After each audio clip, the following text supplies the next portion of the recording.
second in the segment of standing during a siren in Israel for the fallen soldiers and those that were killed al Kiddush Hashem. For 5 different reasons. Whatever the scope of uvechukotehem lo telechu, and you shall not follow in their laws, is, the siren would be allowed.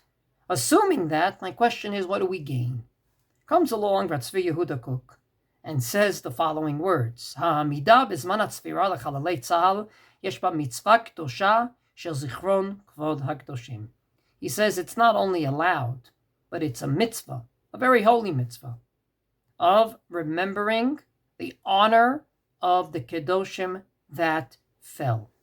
Quoting the Tosfos that we already quoted, he says, if there's a reason for it, and we would have done it anyway, looking for a way to show that we recognize and show solidarity and don't forget those that sacrificed their lives al Kiddush Hashem for the people of Israel and for the state of Israel, then it's allowed.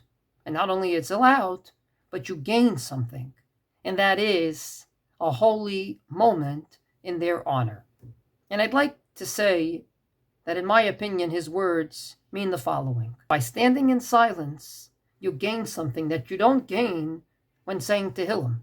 There you're asking for something, or you're thanking God for something. Here you're silent, just like Aharon was when he lost his children, Vayidom Aharon. And that's something that can only be gained in the silence of a siren.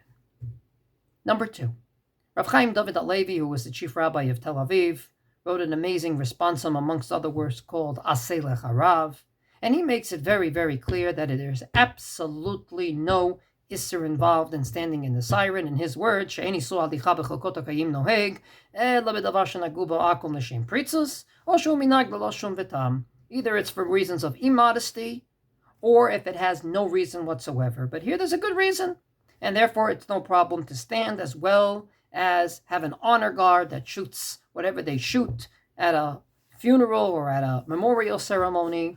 And therefore he says, it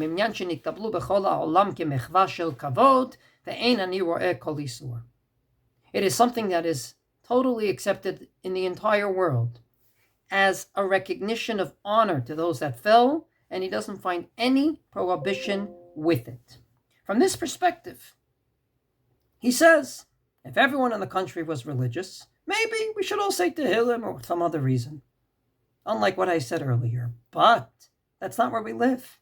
And therefore, he says, Hanimna titparesh kavanato shelo kahalacha.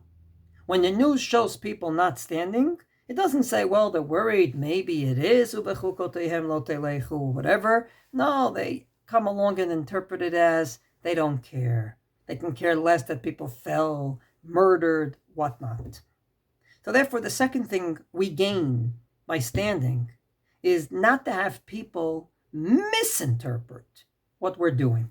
Because in Judaism, it's not just what you say, but the way you say it, the way it's conveyed, and more importantly, the way it's perceived.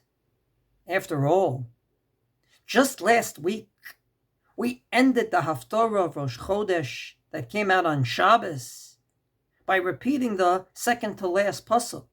Why? Because the last pasuk is a very negative one. We don't want to end on a negative note. However, if you go into that pasuk and you interpret it properly, it actually comes out that God is talking about the nations of the world being demolished and not the Jewish people. If that's the case, how come we go ahead and repeat the second to last verse to end on a good note? It seems like the last pasuk is a good note.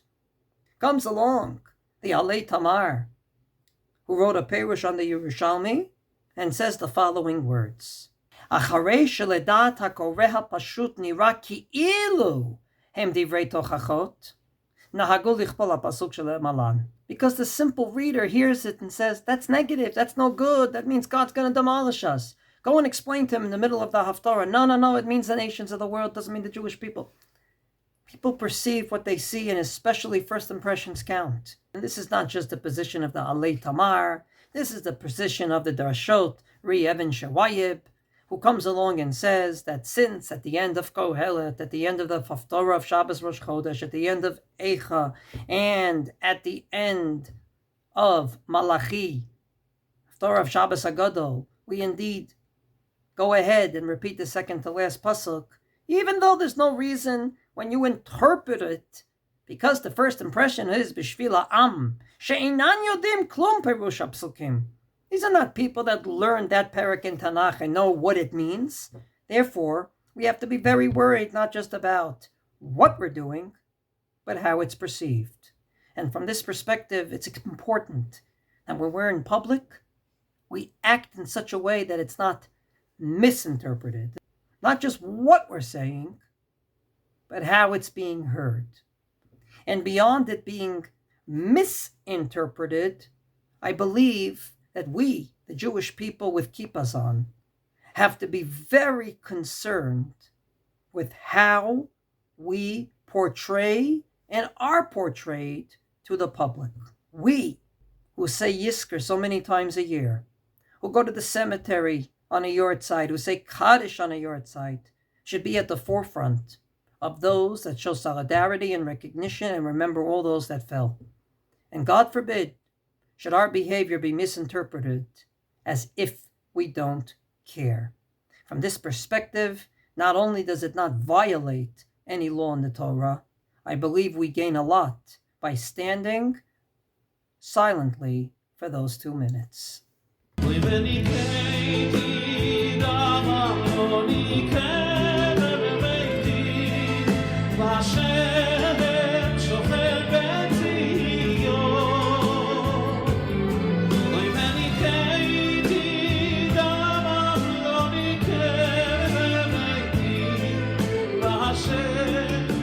שוכן